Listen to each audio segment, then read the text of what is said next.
Get back to some boring subjects. Understand the risk to our country. Freedom brings people together.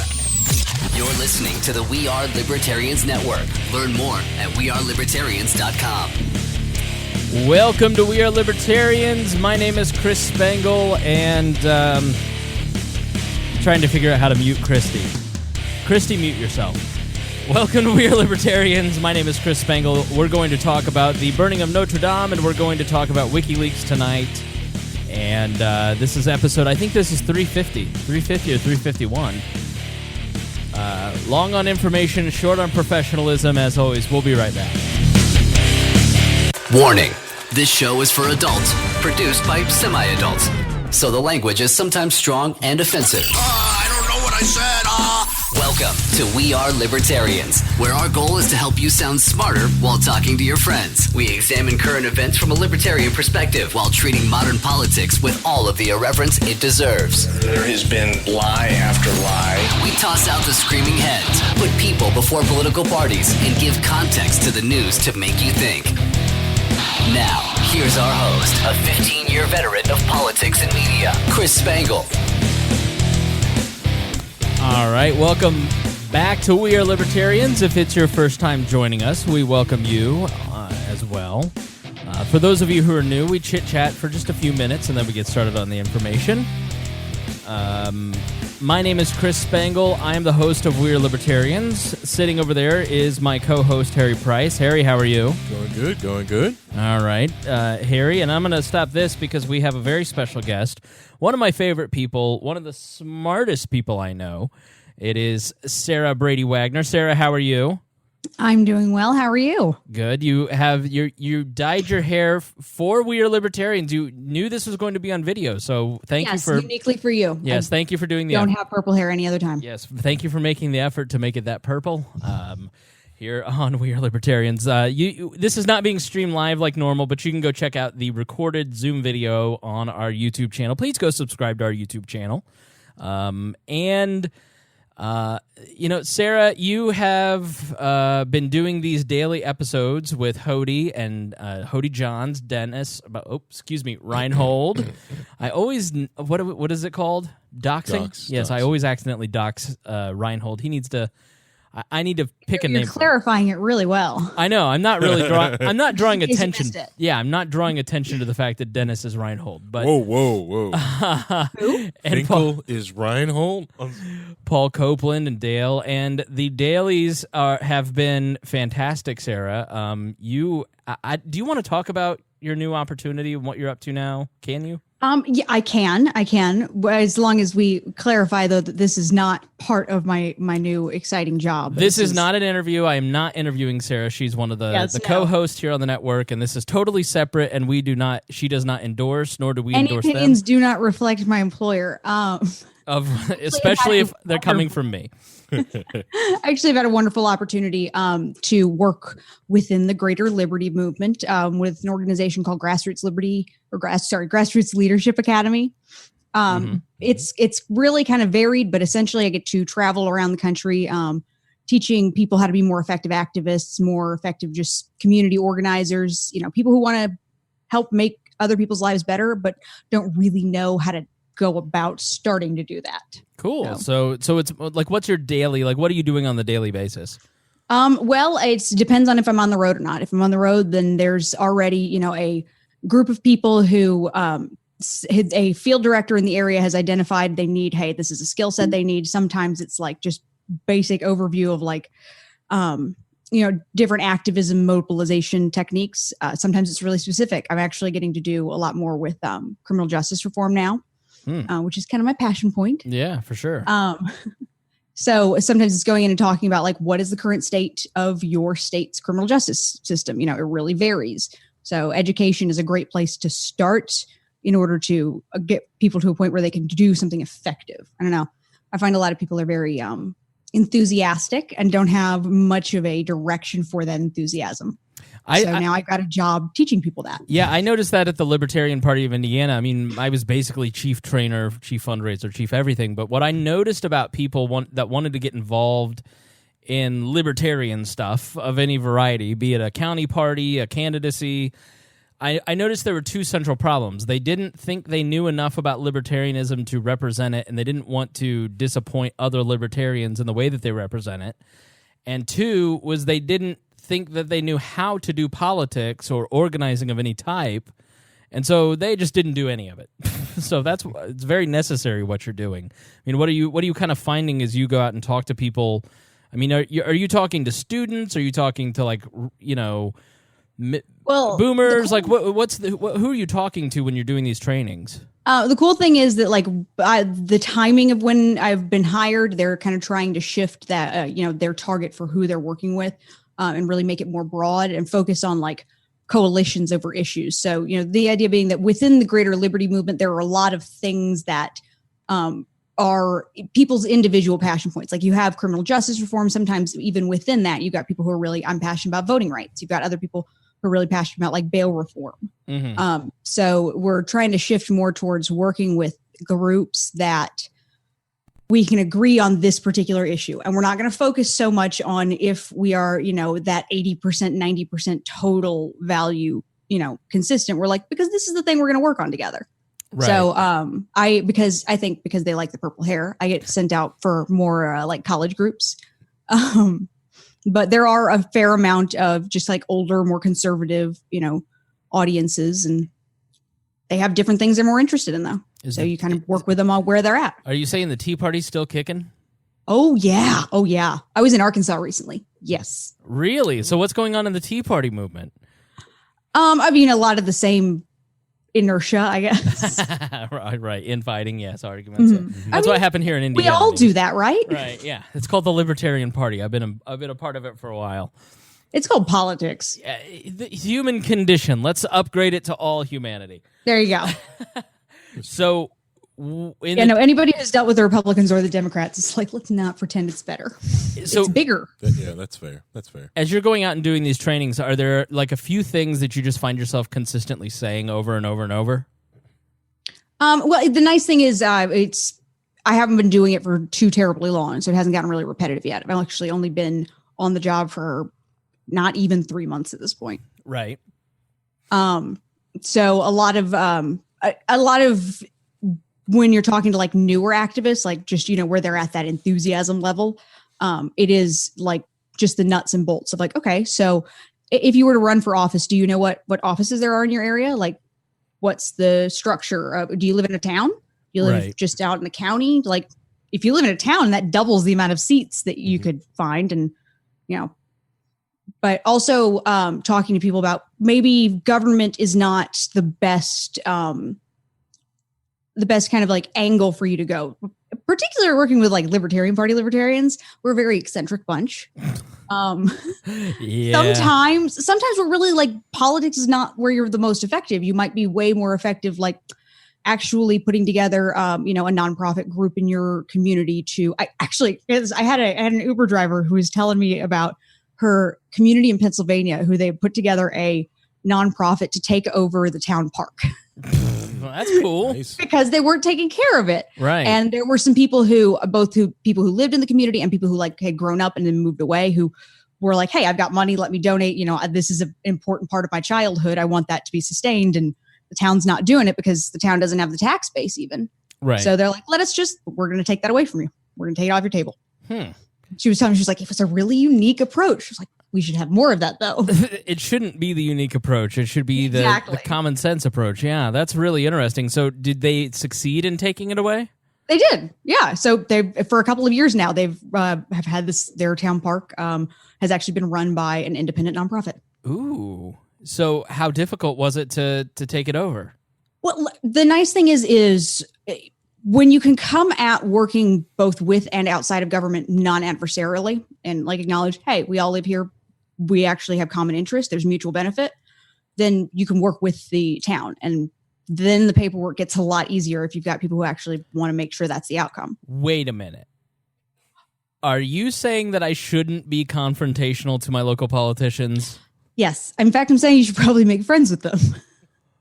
All right. See, something doesn't compute because that's the exact opposite of what I think I ought to do as a libertarian. Oh. And that I see on Facebook. So can you please clarify what I ought to do? Well, why don't you think about the results that you also see from those tactics? No one talks to me. I have no friends. I've been removed from every city council meeting for years. Well, maybe starting with why you're being removed and going from there is a learning experience. The smell of my feet. Keeping your shoes on, good start. All right, okay. So as long as they don't have to put up a sign specifically because of your behavior, then that's a good starting place. Do not feed the Spangle really made me angry, to be honest, because I was getting free cupcakes. No, I think that goes back to the daily episode that I did with our friend Jason Doolittle there in Texas, as he lobbied to get chickens in his backyard and succeeded by just going out to coffee with his local representative. Yeah. I mean, it is easy if you really are interested in kind of what she's talking about, then go back to that episode and listen to kind of how he did it, because we laid it out over 20 minutes. And I think, Sarah, people would be so surprised at how easy it is on a town level to really make big changes just by showing up regularly. Oh, even more than that, like if you want to actually run for your town, depending on the size of your town, you would be amazed how few votes that's going to take. Yeah. Like, or sometimes it won't take votes at all. Again, if you can start from a let's make friends level. Like in our town, we have 4 commissioners. My husband plans to, at some point in the not too distant future, run for one of those seats. So he can either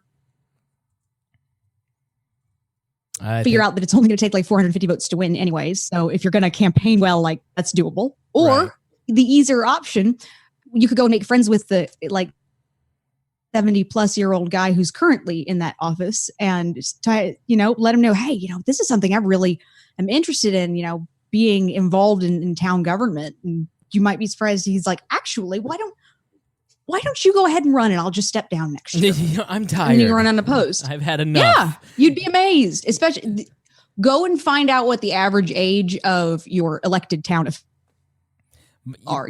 Right. Because most people, amount of excitement in the eyes when young people walk in, they're like, don't scare them off. Yeah, right. It's that way at churches. Like I was at an experience recently in my church with a bunch of like people that my age from our small group, and like they stopped the class at the end and they go, how do we get more of people your age there? How do we get you to, I go, well, as the official spokesperson for all millennials, I mean, millennials are such a hot commodity right now. It's not like the boomers who are on the downslide, Harry. Mimosas. I probably would go more to early. It goes a long way. Yeah. If they had like a nice mimosa or a Bloody Mary bar for early service at church, I would probably be at the 8 a.m. one. Yeah. Times in my life that I have actually gone to church on a regular basis, the churches usually have really nice coffee bars. Mm-hmm. Yeah. Yep. Like, I'm going to come, but I'm going to get myself a mocha. You can get some nice Jack's donuts. 50 cents. Or longs. Well, Jack's. It's a Jack's church. Is it a Jack's church? It's closest to a Jack's donut there in Center Grove. And that's why it's going down. Yeah. Because Longs is right down the street. Did you know there's a Longs? Oh, I get stuck in the Longs traffic when I go to church on Sunday mornings. Do you remember to donate to the donut ministry? Or do you just take the donuts? I avoid the donuts because I'm already morbidly obese, trying to work my way to obese. I've seen pictures. You've gotten much better. Yeah, I was fatally obese at one point. Yeah, that I forget how fat I was. I had never really found a good before picture, and I was on my Facebook memories. I kind of had one where I'm like with Rupert and I'm in a tie-dye t-shirt and I just look like that meme with the lizard where it's like yeah. That's kind of what I look like in that photo. But then I found one of me speaking at a Marion County convention in 2009 I think it was like 10 or 11, maybe 10, and I'm full 320 330. I am enormous. Like, my head looks like when Beetlejuice's head shrinks, and then just my big body, and I sent it to Rupert, and Rupert just replied, I remember when your arms didn't go down straight. That is the meanest thing I've ever heard Rupert Bonham say in his life. It's also just kind of like, you're not incorrect. He's not incorrect at all. I mean, my side titties, kind of made my arms flail out to the side like a pretty dress. But you can go check it out on my Instagram at C Spangle, and you can see this picture of me, and I'm just inspiration. Ooh, Yeah, like inspiration. I'm like 265 right now, and you go, man, I'm just so chubby. And then I look at that and I'm like, all right, I'm good. Let's eat these pectin-based Russell Stover Easter egg. What are those called? Jelly beans. Oh, okay. Yeah, you shouldn't eat those. You shouldn't. I don't think Chris Fit would appreciate you eating those jelly beans. Let me tell you about my day. Okay. I woke up at 6 a.m. I moseyed on over here, drank some water, had an English muffin. I got my fat ass to the gym. Nice. At 7:15 this morning. So I'm out of time. Like somebody had said, "Hey, do you want to hang out?" And I said, "The next moment I have free is 2 hours on April 25th." It's April 16th. I'm booked every minute, and so I'm like, the only time I'm ever going to get to work out is if I have become one of those morning workout people, which I hate those people. Yeah. But the gym was so much cleaner. It was so much more empty. Isn't it nice? I wasn't as tired. I mean, I don't know if you're a morning person in general, Sarah. I'm just thinking, you're saying like the clean aspect. I'm thinking of when I was a nanny, all the times when you take the kids out to like play areas, when you go and you're like the first people there and all the toys are still put away and sorted and like not just half of the pieces thrown on the other side of the room. That's sort of what the LA Fitness by me is like. It's just you go at 8 p.m. and it's just like toddlers were in there playing with their blocks all day. And that's basically emotional toddlers, let's be honest. But pretty much. Yeah, but and then I got to work, and then I worked hard, and then I went to therapy, and then it took me an hour and a half to get from Carmel to here, with a Chick-fil-A stop on the way. I'll tell you what, Broad Ripple's lemonade, not as good as Southport's. You got to stick with Southport Chick-fil-A, Harry. We're comparing Chick-fil-A's now. You should go to this is a hyper-local section. Fitzgerald's Lunch House on the east side in Lawrence. They have the better sweet tea. See, I get the lemonade. See, they got great sweet tea there because they give you the correct way to sweeten your tea. Simple syrup and not just powdered sugar or sweeten it before. Sarah's way right. You can adjust it. This is a hyper local. Sarah's like, right. This is the moment we're having. 15 people, but I'm just telling everybody about my day because I want someone to care. At my office we have a gym in the basement. So it's great. Which I got the Wi-Fi working down there, so I like to go down there on the treadmill, do meetings. I did my one-on-one with my boss while I was doing squats. Really? Yeah, he asked me to turn the camera off. Were you making grunt faces at your boss? Well, before I had it set up to make sure I was taping myself to like make sure my form was. So I just started the meeting at the same height level and just left it there and started to squat in front of the camera. Sarah's left. I don't think I can pin her video. She walked away. For those of you wondering, yes, I have failed keto. I did keto. I lost like 7 pounds in 2 weeks. And I was miserable every single second of it. I hated every minute of it. And then I got food poisoning. And from the stacked pickle, which I now call the attacked pickle. Clever. And Clever girl. And I had to go on the brat diet, bread, rice, applesauce, and toast. The heck is that? No, bananas. And it was just all downhill from there. So, but I got down to a slim 260 thanks to throwing up. Nice. So I was very hot. The best way. I was very hot that week, Sarah. I love the throw up 6-pack that you get. Yeah.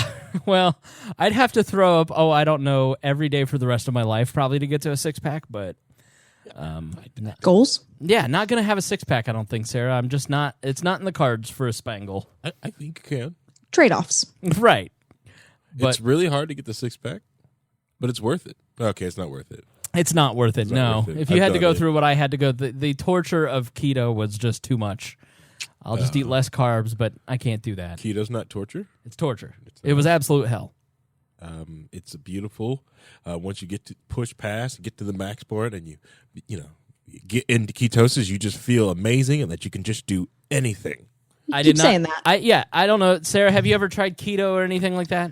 No, because I have too many friends who are well versed in like basic biology and will tell me all about the terrible, terrible things that it will do to your body. Yeah. And then you I believe it destroys your colon long term. So keto colostomy bags can be a thing. Well, Harry, care to see comment? how much time I save by not having to use the bathroom? Harry? That's an hour I get back every day. Harry, You'll lose. care to comment on your colon? Please give us colon update. That's an hour that you were spending in the bathroom that you can now spend at CrossFit. Exactly. How okay? would I find my memes then? Mm-hmm. All right. I use an intern. An intern? Yeah. So to process my dank memes. All right, let's get into it. We were going to talk about the 2020 field, and I just felt like, WikiLeaks and Notre Dame is a little bit more of a hot topic, and the 2020 field, trust me, they're going to be there forever.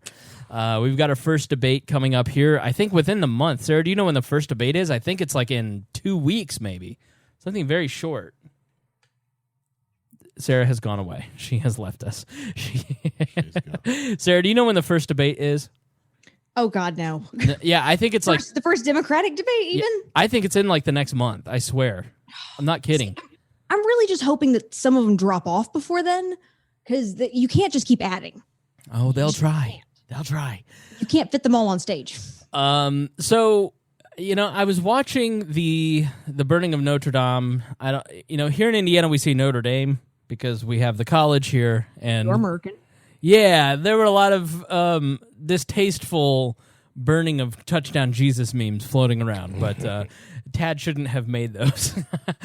But I was watching it burn, and I had twinges of 9/11 as I watched it. I don't know if you were able to see it, Harry or Sarah, but I work on social media, so I saw it pretty much immediately and saw the Twitter videos, and I just thought it was a meme at first. I'm at the point now where I don't believe anything that I see anymore online, and so I saw the flames, and I just thought somebody was making some sort of meme, and then it kept going. It went bing, bing, bing, bing, and you go, oh, this is real.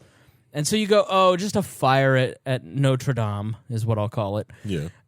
And you go, well, it's probably just a room or something. Mm-hmm. Yeah. And then within 30 minutes, the spire is collapsing, and you're like, I'm going to cry. This is horrible.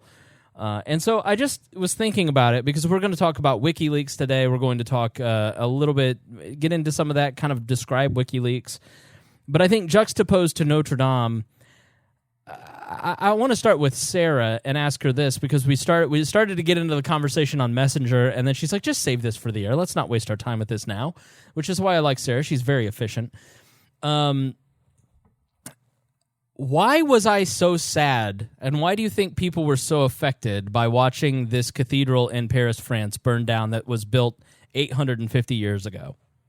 So I was actually talking this through with my husband to kind of get an idea of what exactly I wanted to say, because you're right, you were really distraught, and there were a lot of people who were really, really distraught, and I think, in a really big metaphysical sense is lack of a better way to say so, it's kind of having to grapple with the impermanence of existence in general. Particularly, I noticed that the people who reacted the most strongly, aside from those who were associating it with Catholic or religious purposes, were people who tend to dedicate their life to trying to build something that will have a legacy that you'll be able to leave behind.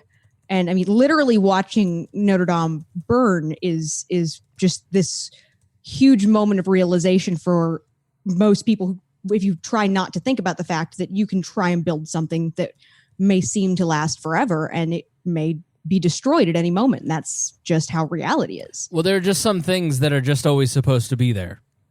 But they're not. Right. There's nothing that's ever supposed to be there forever. And that's I think that is the thing that you're faced with that causes that huge amount of emotion to come up when you're watching it burn. Like you're saying, you have this huge set idea that it's supposed to be there forever, but it's not. It's just made of wood. It can catch on fire in a roofing accident. Roofing accidents happen all the time.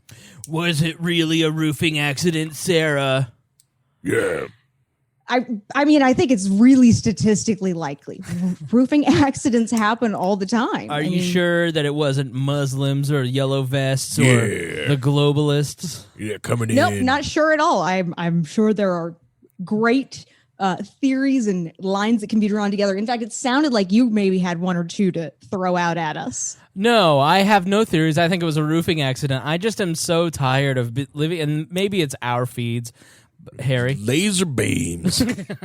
Okay, pointed at the roof. Right. Okay. Caught it on fire. There was actually a story that got shared a lot from like 3 years ago. About churches, cathedrals burning?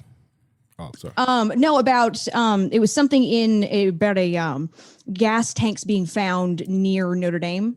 Oh, yeah, I saw that, like a car and Qurans and that was concerning just because people were so enthusiastic about trying to grasp at some sort of like, oh, it's got to be, related to some sort of terrorism. There has to be there has to be somebody to blame is essentially what it is. What I said when they started banning Alex Jones is whenever you prohibit something, you make it more attractive. And you really saw right before the election with the arrest of that guy who had the van and was like sending bombs or whatever to CNN. And like, I had never seen the words false flag more in my life. And I think with just something as simple as this that seems fairly cut straightforward, where there have been articles about, I saw one today from a couple years ago saying Notre Dame's in danger, we need to renovate it, we need to do this. You're doing construction. Anybody who's worked on a construction site like I did for 10 years, the massive heaters that you've got, or, people who are using, if you're using heat guns, or just the amount of things that can go wrong with electrical and gang boxes, it's perfectly within the realm of possibility, and most likely that it just is exactly what it was, and it was a construction accident, and yet here we are with more people than ever in my lifetime going, there's more to this than you think.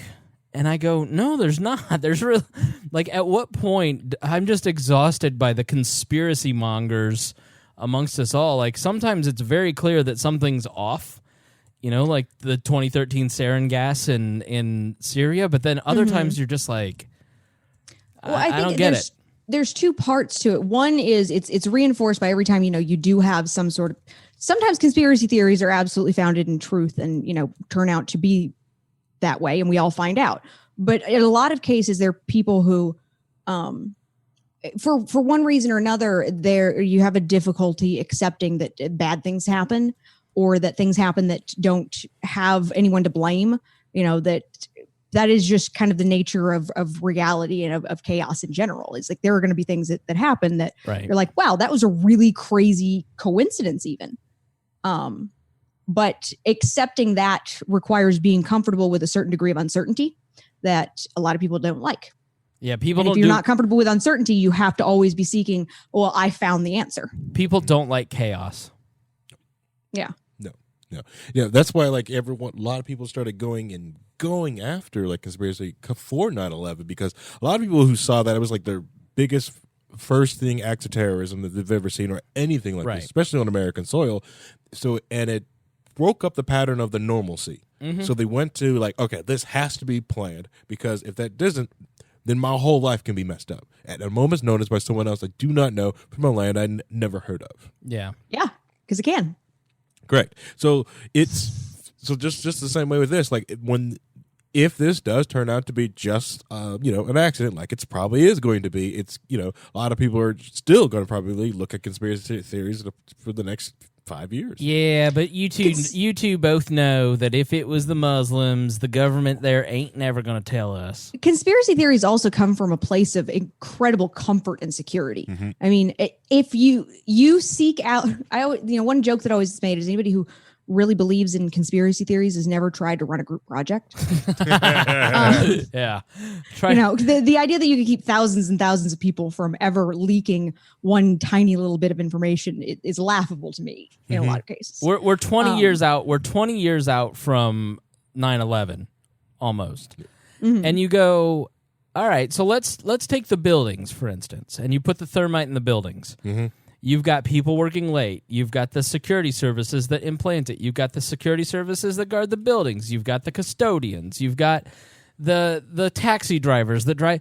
Like, you just go, all right, so low end 1,000 people probably at least in a building that size, and like no eyewitnesses. They did such a good job killing 1,000 people, and when none of us ever noticed. And they did their NDA was so ironclad, and there's no missing money that paid all these people off. Like, I don't know. You just go. I mean, I was watching I was watching the coverage when WTC 7 went down, and they're like, "It's unsafe. It's going to fall on the workers. We're going to take it down." But it's not in the report. It's like, okay, well, just go find like NBC from 2011. But it also comes from a lot of people from a place where they're like, they see all these big terrible things. You see 9/11, you see, all of the things that the news focuses on, but they haven't actually really experienced much of that reality of like the terrible things that can happen to you in just normal life. People, in my experience, at least, people who've had at least one or two really terrible, awful things happen to them for no good reason and have had to like deal with that and recover are much more comfortable with the idea that like terrible things happen. Yeah. Let me break it down to you guys. All right. So the way you can get all these other departments, right, to act independently but still working for a goal is you got to compartmentalize them, okay? So you've got small groups all working toward the bigger group, but they don't know the whole big picture. Okay, so you've got to have these small groups all doing. So it was this small group of taxi drivers that was compartmentalized with the small group of people who you only give them the thermite, a piece of the puzzle. Right. See, you trick the painters to paint the frame with the thermite. They don't know it's thermite. It's just paint, right? So you compartmentalize that. Yes, Harry Jones. Harry Jones is my new favorite character. We're going to do this more. I like this. Yeah, see, here's what I always think is funny, though, is that conspiracy theorists never think that there's even one conspiracy theorist who was involved in your big conspiracy. Like, you didn't think there was one guy who was like, wait a minute. Why do you want me to do this? I need the backstory here. Yeah. Well, somebody accused me, and people don't want to talk about this stuff because, like, the gymnast that broke her 2 ankles. Nothing has pissed me off in the last week more than that. Like, as a social media, like, I am a web director by trade. That is my day job.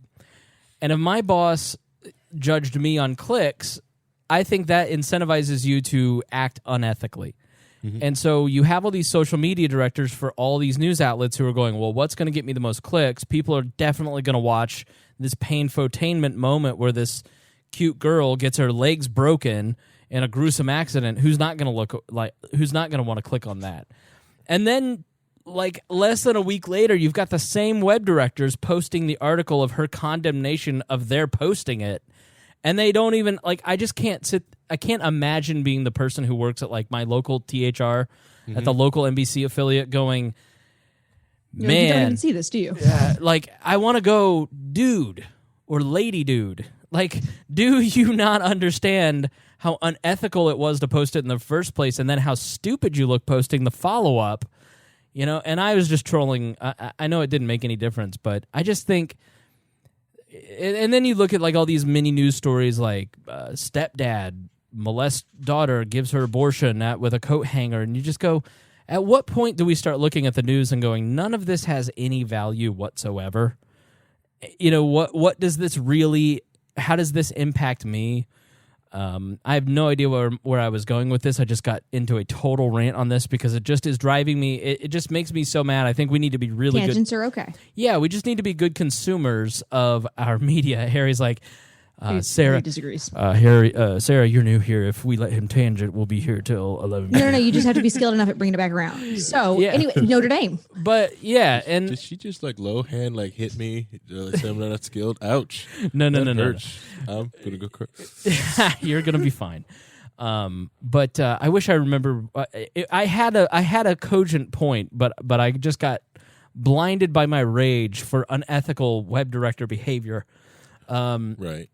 Whereas I think this clearly, the burning of Notre Dame, does it really affect me in my daily life? No. But there is some aspect to the story that I think clearly touches all of us to the point that Notre Dame here in Indiana is giving $100,000. Apple has pledged money. You have 400 billion euros already pledged by French billionaires saying, we're going to help rebuild this. Like, Well, yeah, I mean, it's just like any other worldwide tragedy where everybody goes, here, let me show that I care. Yeah, and so there's very few buildings like Notre Dame, maybe Westminster Abbey or Parliament in Britain, the Taj Mahal, maybe Tiananmen Square and Red Square in China. Lucas Oil Stadium. Lucas Oil Stadium, yes. Kremlin? The Kremlin, that might be a good one. I mean, I can't think of a lot of buildings. Barcelona has a cathedral. Like we just named, we could probably make a list of at least a dozen. There's and those are just buildings. Talladega, the pyramids. There's only a few, I would say a dozen buildings in human existence that kind of are in the same league as Notre Dame. It's like the number all one, vulnerable to destruction. Yeah, they have 13th century wood, right? Can you imagine if the White House would have burned with like computers, like when the British would have burned on Instagram? Woo! It's your White House. Yeah, oh, man. British were burning the Capitol building, the White House. Yeah. The memes at 9/11. It took probably 15 years for people to actually be able to post 9/11 memes. Mm-hmm. This was like immediate. Yeah, that was immediate. Like within 5 minutes, Tad had already. Because there were no people, nobody died. I think that's a great point. Yeah, there was no human tragedy to it. Right. Yeah. Yeah. But so there was nobody that everybody had to say, "Oh no, that's too soon." No, it's too soon for what? I think it just kind of comes down to there's people who immediately laugh because they're like, "Yep, shit's impermanent." Well, and there's people who are like, but we lost this great thing. All right, so I've been arguing with Boss Hogg, who is a cold, heartless son of a bitch. Which was built with slave labor. What was? The cathedral. The cathedral, right, yeah. So is Wall. What's your point? Sarah, so Boss Hogg and I have been arguing about this because he's like, nobody died. That's what matters. Human life is what matters. And my argument to him was, there's like a billion people in the world. They're replaceable, and they only last 60 years anyways. This is a structure that just stands the test of time. It's 850 years old. It's hard to rebuild the level. Do you think you could rebuild it in digital? But I don't. Digital isn't reality. The same thing. Yeah. So you could create a simulation of it, and if you could have a decent enough augmented reality, how would that be functionally different from the regular thing? I've had enough of. I'm with Sarah. It's called craftsmanship. Look it up, Sarah. We can 3D print. You think that creating that 3D environment doesn't involve any craftsmanship? Not like carving. What a high fiver! Right not like carving a beautiful wood spire 150 years ago. So here's my point. Here's the argument that he and I have been having. He's like, it's a different skill. People are massively overestimating. Like this is overblown. Everybody's just virtue signaling that they care about this building, and it's an excuse to show their picture of the stained windows in 2004 when they visited it. Nobody died. It doesn't matter. And I argue that that's good that nobody died, but there is a significance to a building like this because it brings the past to a very real presence. That's my argument against something like a virtual reality, is that you can't. It's not the same experience to put on Oculus goggles and virtually walk through a cathedral. It takes in every one of your senses and exposes you to a point in time. I'm sorry, I was just thinking, I was like, well, just because we haven't gotten the technology up to the point where it's completely immersive for all of your senses. I'm sure we'll get there at some point. Yeah. Is the smell? You're being a real humidity level? Sarah, you're being a real Harry right now. Harry always loves to thwart. Tag team. Harry always loves to thwart my points. But the reality is that a building like this speaks to us in a way that very few pieces of art do, and it does have some importance. And Boss Hogg's like, it has no importance. I sell rebar for a living. I build roads. It's the same thing. It can be rebuilt. And I'm like, I think the only importance is cultural, and that's just what you make of it. Okay, explain that. I mean, it's the idea is that it has different meaning to you than it does to somebody else. To somebody who didn't grow up immersed in Western culture and told that this is the most beautiful architecture of all time and it has stood the test of time, they're like, okay, that's really sad that your old building burned. Give me an example of somebody who thinks that. I'm actually thinking somebody who grew up in the Middle East or in the Eastern part of the world who has learned much more about relics in that area than we have, for example. Sure. I mean, there is still this really weird divide of like, there's really amazing old stuff across the world, not just focused in Europe. Yep. So for some people, yes, that's a tragic loss. For other people, it's not my culture. It doesn't actually have any significance to me. So there was nothing lost. All right, but to those of us who live in Western culture, what you're more important? No, I'm not saying it's more important. You're being a real SJW now. No, I think that... Sorry, it's all that hair dye. I know. All the hair dye came into your brain. No, I think... But Western culture is important to... And I'm not going to say Western civilization because I'm not going full tiki torch here. I mean, there is a message from the past to the present in a building like this. Is there not? I mean, do you just but do you not, like, did you feel nothing yesterday watching that building burn? Like, do you just not care? Is that what you're trying to say? All right, why not? I mean, I really don't. I mean, I think it's sad, but I think of it as now, to me, and I think this is actually, I've discussed this with like various members of my family before. This is kind of how I just deal with a big, significant, like, horrible thing that's happened. It's like, okay, that's happened now. Now we live in a world where Notre Dame is not the same. And now we live in a world where Notre Dame was burnt down in 2019. And we'll see what happens. Maybe they'll rebuild it. But like, I'm thinking back to like the library at Alexandria burning was a huge loss. But it was a loss because like we lost things that we didn't have the ability to replicate. We didn't lose anything here we didn't have the ability to replicate. Point. We lost the original of something, and that absolutely is tragic. But like, has anybody bothered looking into how much of that was all original to begin with? How much of it has been repaired? I mean, this kind of goes back to the whole, like, if you've replaced all the parts in a ship, is it still the same ship? No, so if you rebuild Notre Dame the same, is it the same? I mean, we saved the windows. Sure. Foundation's still there. I'm letting you guys talk. Keep going. I'm sure the VHS tapes in the basements are fine. And especially if, you were talking about the importance of that skill set, of that craftsmanship, if we haven't lost that craftsmanship yet, if those particular techniques aren't yet lost to time, they may still be completely replicable. But are they? Because I don't know that they are. We'll have to find out. It'll be, if anything, that may be the project of a generation of archaeologists and of restoration artists. Let's just 3D print the whole building. We may be able to do that. That may be the solution. Well, that's the thing. Like, a lot of the things that they did to make the arch, what they did with the equipment that they had, you would have to do it a certain way, which we don't have to because we got steel, and aluminum, aluminium, and then we could really make aluminium. Hold on, Sarah. And then Harry wants to put steel siding on the top of the Notre Dame. No, but maybe steel aluminium structures. Yeah. Maybe have. Yep. This is aluminium frame. This is the worst idea you've had since trying to trying to build a wall in my apartment. I got a better idea. Okay, so wait, what is the inherent good of wood only because it was used in the first place? Why it just burned? Why would you want to put that back? So you guys have moved from we should replicate it as it is to let's make it better. We're saying we could replicate it as it is, and now we've moved to if we could replicate it, then we haven't had this huge tragedy because there's been nothing permanently lost. Now that we've acknowledged we can move past that emotionally, and should we? Now there's the discussion of if we're going to, if we're going to restore it, that doesn't necessarily mean replicating it exactly. Sometimes it means making it so that it will have a better ability to withstand the test of time. Well, a frame-off restoration, if you would.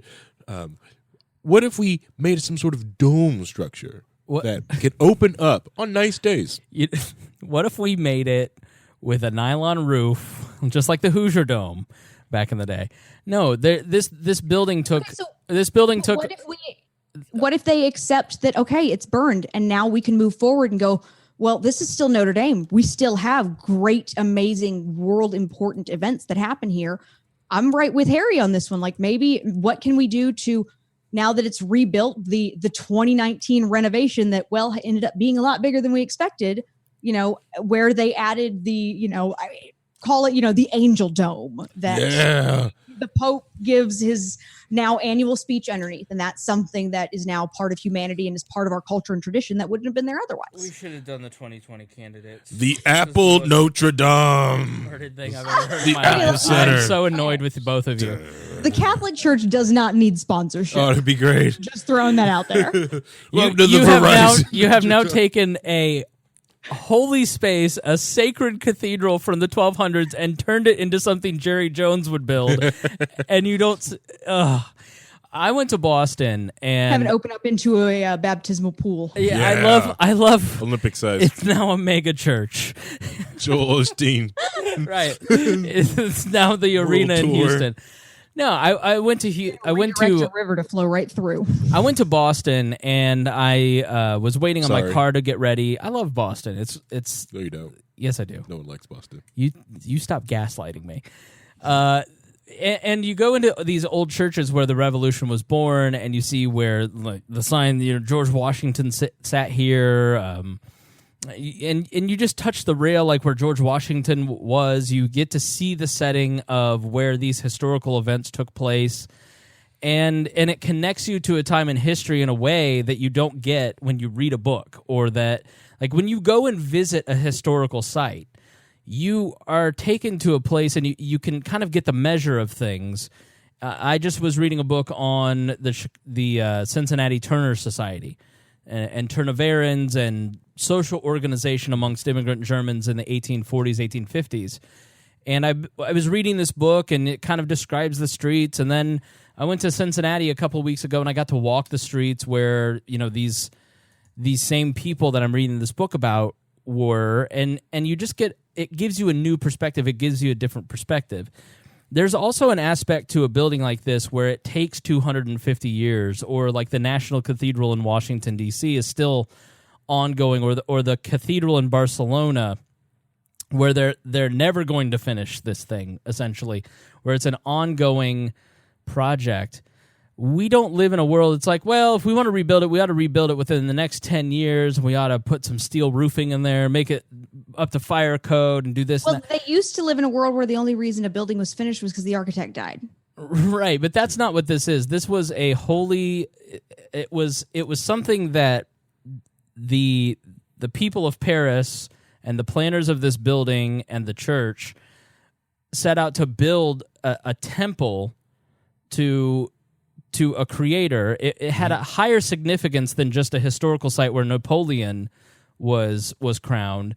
And therefore, a lot of care went into it that was beyond steel beams. I mean, this is the type of building, like there's something about a building where you have an entire forest gets cleared out to build this roof that just burned down. But do you believe that, I guess it sounds like you're saying there's a certain intent involved in this creation. Do you not think that intent would be still present in the steel workers who, create the new portions? I don't think that I don't think that... Is this like a breakdown of humanity thing? No, I don't think so. I just think that we have an approach towards architecture that past generations didn't have. Like, you don't see a lot of buildings that are meant to be there for centuries. You think of a building that we are building today, like even 100 years ago, when you look at and a lot of it is unnecessary. Like, look at the courthouses in Hendricks County, for instance, where I grew up. There's a beautiful courthouse that was, built with a lot of care, but it's outdated. It doesn't really serve the same functional purpose. And you go, well, we don't really need to build that type of building anymore. Let's just build something that really serves a great purpose for 40 years, and then it's easily replaceable. But there are things that you build that don't have that same intent behind it. And so I think to look at this as just a building, to look at this as even just a historical site, I don't look at it that way. I look at it from not just a historical perspective, but also from a religious perspective. This is a religious piece of art. And so you don't just slap some steel siding on the top of it because that may be better for building codes. It's a sacred process to build this piece of art. So I'm going to disagree. Okay. because what we now consider art was at the time the peak of their engineering abilities. Yes, it's beautiful because fractals are beautiful and arches are beautiful and all these things that are mathematically sound are beautiful, especially when you put them into architecture. And yes, they also had people who were looking at this with an eye for what is aesthetically pleasing. But I mean, to say that the buildings that are built today are built to last. They're built to last differently. We have buildings that are built to withstand typhoons and hurricanes. We now have people who think about building buildings to withstand planes flying into them. It's the durability of them. It depends on what you're trying to outlast. If you're trying to put them in the middle of a well-established European city where you know what the natural hazards are. It's also fairly low. Well, the biggest risk that they were running was eventually a fire. Sure.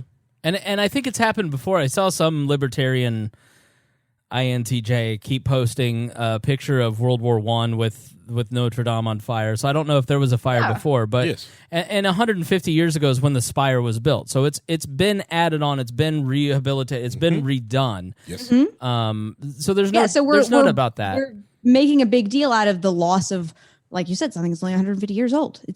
Did we really lose anything? Well, Do we really lose anything that can't be recreated with the same amount of craftsmanship and the same intent and focus and care for maybe even better design? Yeah. You're basically comparing like the 1900s craftsman house to like something that could be built up like some vinyl village down the street. No. See, Sarah's making a lot of sense. But then you come up with ideas and I go, what happened to you? I'm just saying, like, this is like crying over some craftsman house that somebody built. My dad built this house in the 1900s, and some, and then some boomer inherited, lit it on fire in 2019 because they fell asleep with a cigarette in their mouth, and I'm supposed to cry over this house. I think my house is old. My house is built in 1929. Right. But I have friends who even moved down here from like New England, and they're like, that's not an old house. Like, I had a house that was built in like the 1800s, and we have a cobblestone basement that leaks, 6 months out of the year. It's fun. That's an old house. Right. But then you go over to Europe and they're like, it's not an old house. Yeah, but these are just, all buildings are temporal. I mean, everything on Earth is temporal at the end of the day. And I can see that point, but at the same time, like Andrew Bowman in our chat said, I went, and when you walk in, it's overwhelming. It's breathtaking. It's a space that is meant to take you to a divine place. It's not the lean-to that my dad built for his tractor in the backyard out of steel siding, Harry. Like I think to just. Do you think that is still like psychologically primed? Like you go to Notre Dame, like it is a whole experience. It's not just the environment, but it's also the people who are there and the music and the smells and everything that they have going into it. Sure. And the fact that you expect to have a moving experience because you're going to Notre Dame. Right. If you expect to have a moving experience when you're going into the shed because that's an environment that you've designed to help you to be able to be one with nature and connect with God, then you may have a very moving experience there too, because that's what you expect to have. But it's not just about the structure. I think we're focusing too much on the structure because the way that the past communicated with us and the way that we understand the past is through artwork, through architecture, through sculpting, through the paintings that were in a church like this. This was where a lot of this stuff, and they saved some of it, and some of it was saved and spared by like the windows, the rose windows, but there are like the artifacts in Iraq after the Iraq War, and ISIS and what they've done to a lot of the artifacts from ancient, ancient Babylon and in the past. Like that's how the past was communicating with us. That's how we understood our past as a species. And that's why I think buildings like this just take on a special significance, whereas like my apartment has significance to the people that love me, but it doesn't have significance for communicating to all of the future. Whereas this is something that is a building that was designed by the past to communicate something not just to those people then. They started a building knowing that it wouldn't be finished for hundreds of years, that they'd never see this thing be finished. And I think that's hard for us to understand because everything has, like, I want this done now. We have such an immediacy culture. And so anytime you lose a building or a museum or the burning in Alexandria, 1,000 years ago, or in World War I, in Lisbon, and you had the burning of the library. The Germans came through in the rape of Belgium and destroyed entire libraries and a tremendous amount of ancient European history. There's a loss to not just us now, but also future generations, and some of that can't be recreated. And so that's, I think, when I look at this stuff, being somebody who really appreciates architecture, really appreciates art, really appreciates the past and history. I'm not saying you guys don't, but that's for me as I watch it, and I'm thinking about why is this making me sad? Like, we just live in the internet age in such an immediate and temporal time that to lose anything that is communicating to the future of such permanence really bummed me out. Because it's something that there's some things there that just can't be recreated. You can't touch the railing that 15 generations back touched. Like, there's something about that feeling of walking into an old church and touching where George Washington touched, or where John Adams spoke, or where Paul Revere lived, and you just go, I don't know. There's something. I don't want to say spiritual about that particular point because I don't think it's spiritual. It's ethereal. It's above kind of the instant now. I don't know if that's making sense. To be fair, I think it would be recreatable if you just have a sign there that says that. Like, how do you know that it's not? got a placard. She's got a great point. Seriously. Right. Such a skeptic. What happened to you as a child? I'm so gullible. I'm like, you should be able to be happy even understanding that, like, there's not these great things to cling to, and, like, that's okay. Right. Got a plaque on this apartment complex. It used to be home side of Notre Dame. Now, it's community housing. Please stop pooping in the yard. That used to be the altar. Right. But would you have some sort of moving experience if they put up a placard that says this is the area that was burned during the Great Fire? Would you then have the ability to recreate that experience inside of yourself? But also maybe they put it in the wrong place and that's not actually the. Well, that's a big problem in the Holy Land. Yeah, that's a big problem in the Holy Land. Like, they tell you, oh, this is where Peter was like. Does that invalidate the experience? That's when I get skeptical. Where I'm like if you're standing on the mountain where you knew Jesus preached on that mountain, that's pretty cool. But like, if you go to one of these shrines where this is where the Last Supper was held, or this is where then I'm kind of like, it's like the relics burning in the church of the original cross. It's like if you took all the pieces of the original cross from the Middle Ages, like, you could build the Empire State Building, So some of that stuff I am pretty skeptical about. So there's some things that you're just like, this is not the original.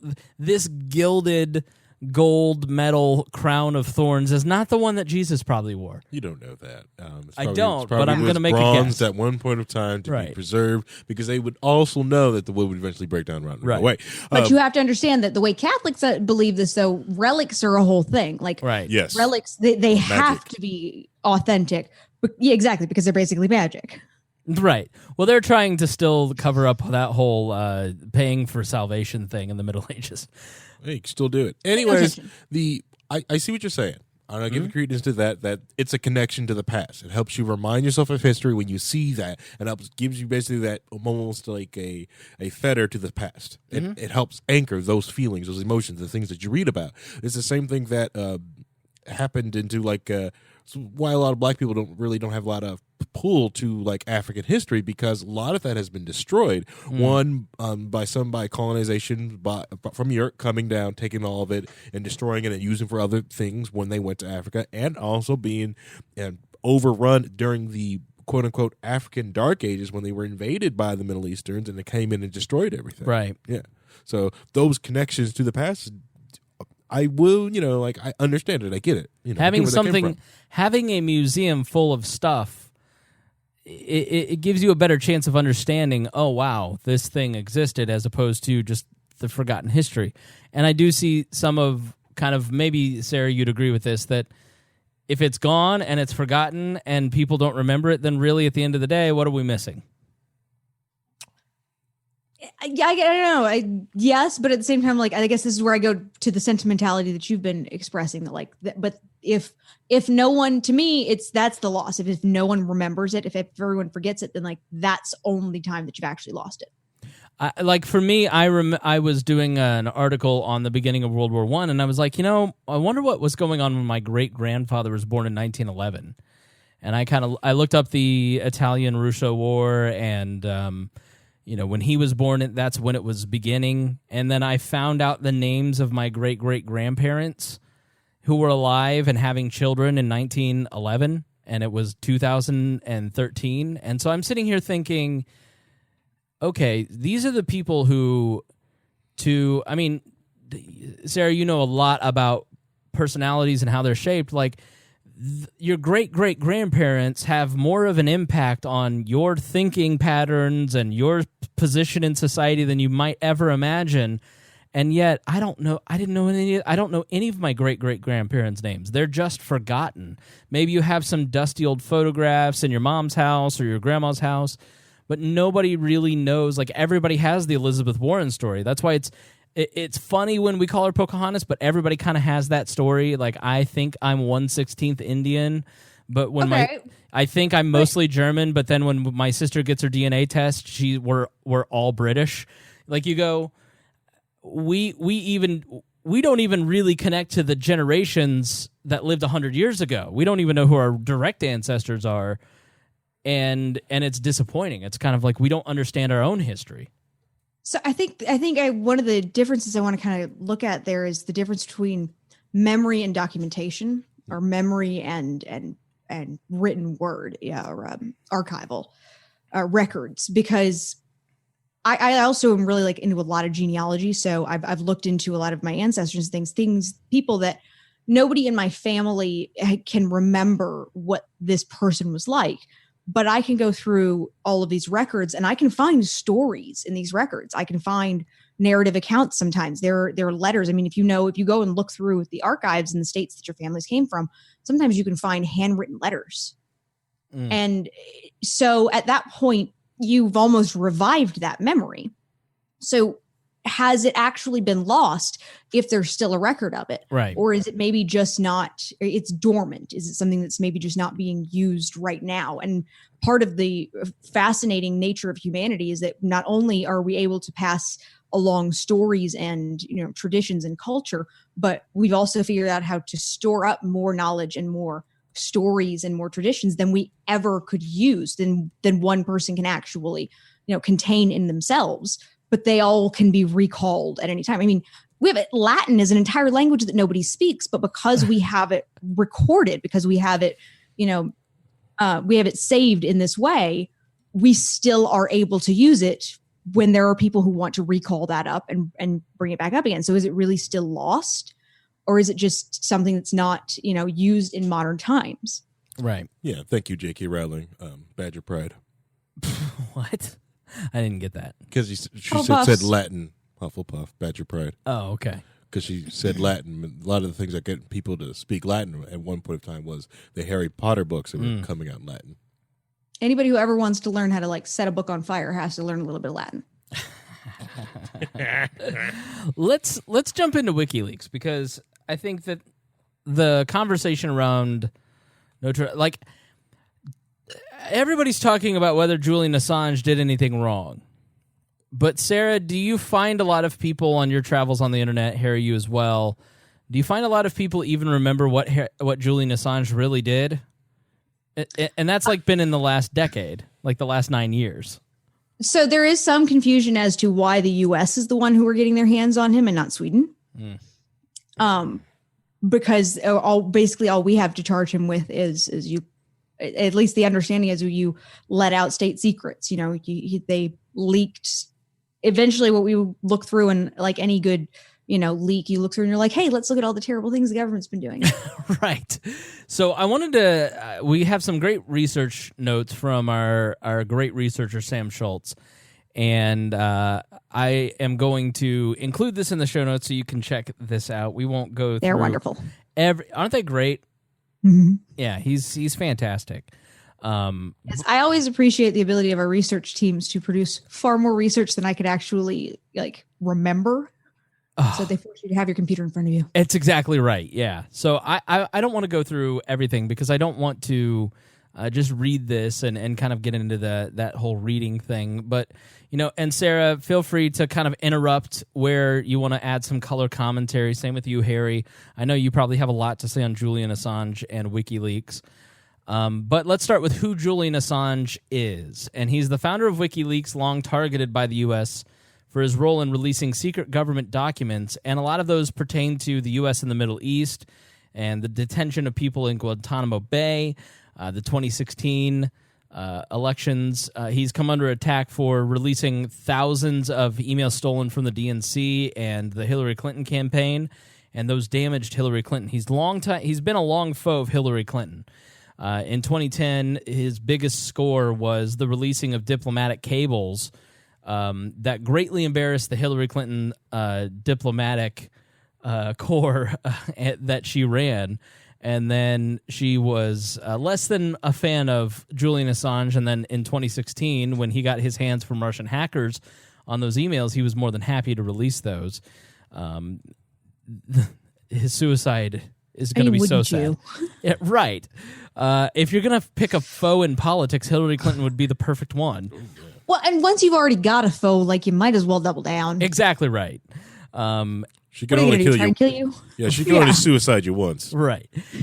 In November of 2018, a court filing revealed that the Justice Department had prepared an indictment against Assange, and essentially it says that American prosecutors have charged Assange with conspiring to hack a government computer.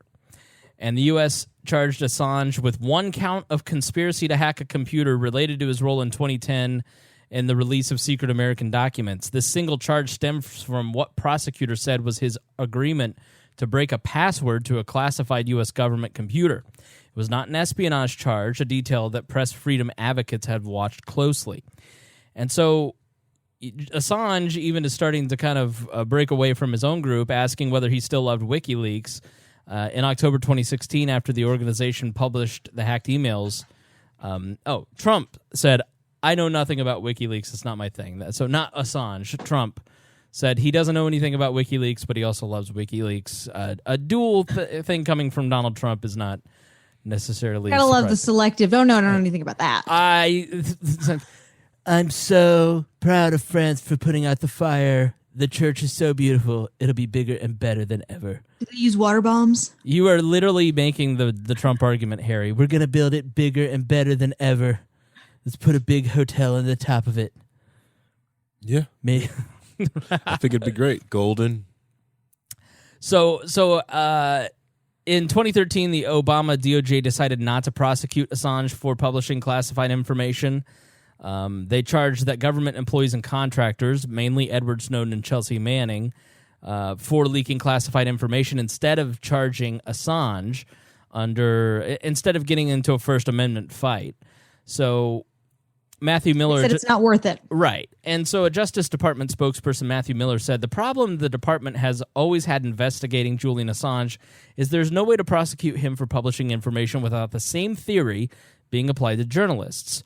And if you're going to prosecute journalists for publishing classified information, which the department is not, there's no way to prosecute Assange.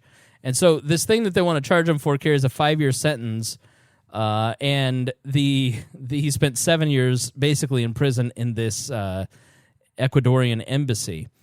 So the UK won't extradite someone for facing the death penalty, so they're just saying it's just for this charge, but they could flip and go after him for espionage after all this. And Sam makes a great point in the notes that why would they go through all of this effort to lock him up for just 5 years? But I think it may just be more the symbology of it as well. So, Symbology, yeah. Did I make up a word? So the Chelsea Manning at the time, Chelsea Manning, let's just leave it there, leaked war crimes, basically video of Reuters journalists being killed by American drones, I think it was. No. All right. So, Okay. Whoa. All right. All right. This is Get ready. Maximum re-ahead. Trying to calm down because like Geraldo Rivera was up there on Fox and going like, and they were talking about this damn footage, right? That Chelsea leaked out, right? The video's called Collateral Murder. Go watch it. That video was a U.S. helicopter shooting on Reuters reporters after the U.S. military tried to cover that up. Right. They're shot reporters after we already spent 8 months talking about how we was upset about a government killing a journalist and then trying to cover it up. Yeah. So in 2007, WikiLeaks posted a video on April 5th, 2010, posted a video showing U.S. military helicopter flying on and killing several Iraqi civilians in 2007. The military claims that the helicopter crew believed the targets were armed insurgents. Now, in July 25th, 2010, they post more than 90,000 classified documents related to the Afghanistan war. Now, a lot of these cables really embarrassed the American government. Mm-hmm. The video called Collateral Murder really embarrassed the American government.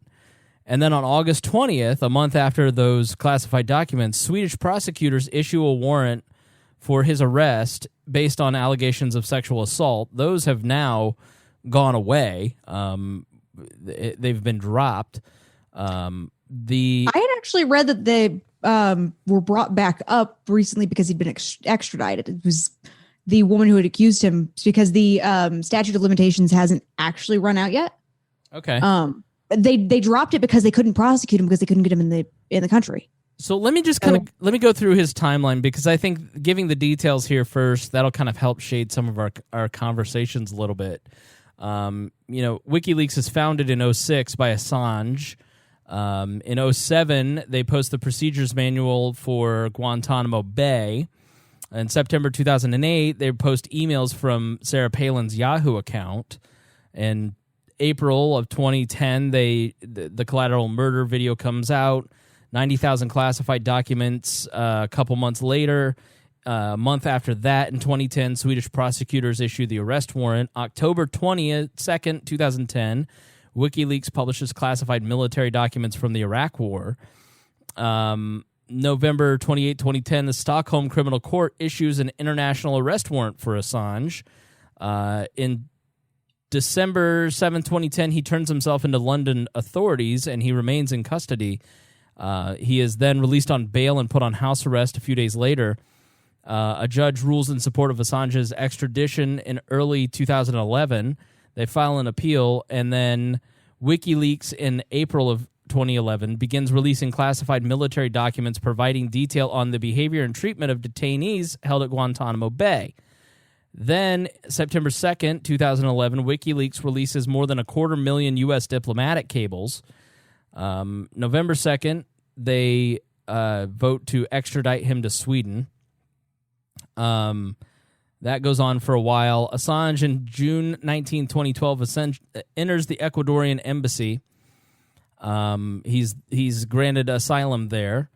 And the last time we really kind of see him in public is August 19, 2012.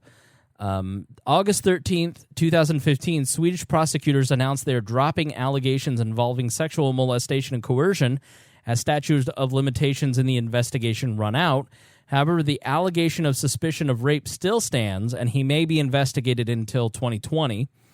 In 2016, he publishes 20,000 DNC emails, shows basically the DNC rigging things in favor of Hillary Clinton. Let's see.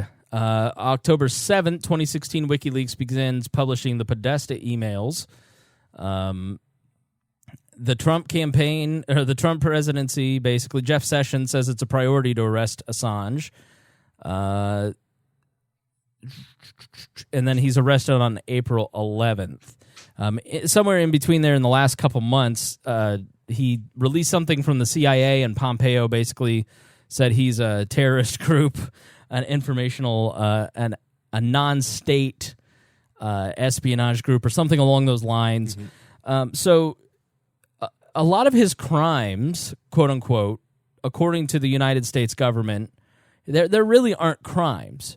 Basically what he's done is he's taken people who have technically committed a crime by taking information from the federal government, and then he just publishes it, like the diplomatic cables, the cables from Afghanistan, Iraq. He basically does, like at the Pentagon Papers, there's a great movie with Tom Hanks about the Pentagon Papers where they're wrestling with how do we take what Daniel Ellsberg has basically copied from the Pentagon on misdeeds in the Vietnam War. How do we print that in a responsible way? The Supreme Court gets involved at one point, and the Washington Post really wrestles with taking this classified information that the public needs to know. Now, what journalists will typically do, like the New York Times in their great podcast, The Daily, talked about working with WikiLeaks on these diplomatic cables and what were they going to publish, looking at the State Department saying, sorry, we're still going to publish this stuff even though it embarrasses you. The press is there supposedly to print what keeps the government accountable, even though we know that usually it just prints whatever the government wants. What WikiLeaks has done has been embarrassing to the State Department, to the United States government. And you always get this line from Sessions and Pompeo and Hillary Clinton at the time. He's putting lives at danger. Well, wouldn't you think that the press that gets all of their information directly from the security services, as we've seen in the Russia investigation, if one person had died in the last 10 years as a result of anything that WikiLeaks has done, don't you think you'd know that name and know that picture? Like, at what point are we just going to stop buying that bullshit argument that WikiLeaks presenting war crimes is somehow putting lives at danger? I mean, is that an argument that you two would say that's fairly simplistic, or I agree? Let's start with Sarah. I mean, I think it always comes back to this whole, well, there's, it's sensitive information. It's putting somebody's life at risk. But to me, that's not a really valid argument, because you're arguing that one person's life is more important than another's, only because they've been put in a particular position, because they're in a state appointed position usually, which then kind of ignores, okay, but we just found out all of these terrible things that has been done on behalf of the state. Mm-hmm. I mean, I think it's an overly simplistic argument. I can see how people get there, but I think they maybe haven't kind of thought it all the way through. Or there is oftentimes there is a really clear valuation of one life over another, that, well, these people are people who, especially when they're talking about military secrets, oh, now you put the lives of Green Berets and Navy SEALs at risk, and these people are our heroes and they're worth more. And I don't particularly agree with that, but it is an argument at least I understand. Right. Harry? Yeah, because that argument is the simple fact that you are producing these unredacted statements. You basically have the possibility inside these documents doxing somebody that possibly where they are in a position of something that they said could get them in trouble, possibly something. I could see the jeopardy argument on it, but at the exact same time, it is, well, you kind of put them there. Right. You put them there. You're saying that the lives of the mythical CIA agent that might be hurt or the State Department employee that might be compromised, their life is more valuable than the 15 Iraqi civilians. That's what they're saying. Right. And the other thing is, without some of these leaks, the American public didn't know what the heck was going on for the longest time. To be anti-war in this country was, could be burnt, basically burnt at the stake. Yeah. You don't care anything about security. Yeah. Right. Yeah, we're there. It's a humanitarian version. We're there to help not only is it security, it's you don't care about those other people because we are bombing them out of love. We are trying to make their areas better because you don't understand, that this is what's necessary. Yeah, we wouldn't know about Yemen, for instance, and America's involvement in Yemen if it weren't for WikiLeaks. Right. And their leaking of that said information and making that available.